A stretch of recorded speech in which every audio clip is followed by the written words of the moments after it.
Muslims అయినా కానీ Christians juice అయినా కానీ. బట్ వాళ్ళని ఎంత తప్పుగా మనకి చిత్రీకరించి మనకు అందజేశారో.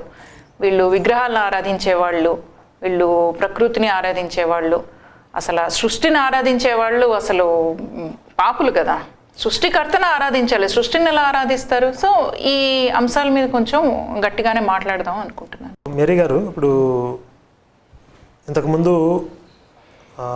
మీరెవరు నేనెవరు అని తెలుసుకోవడం కోసం, లేదా ఈ జీవితం యొక్క పరమార్థం ఏమిటి అనే ఆ సెర్చింగ్లో మీకు అద్వైత ఫిలాసఫీ ద బెస్ట్ వే అనిపించింది అన్నారు.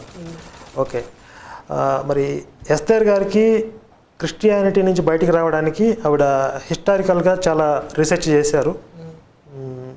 ఆవిడ పరిశోధనలో జీసస్ అనేది ఒక మిత్, కల్పిత పాత్ర అని తేలింది అంటున్నారు. మీరు క్రిస్టియానిటీ నుంచి బయటికి రావడానికి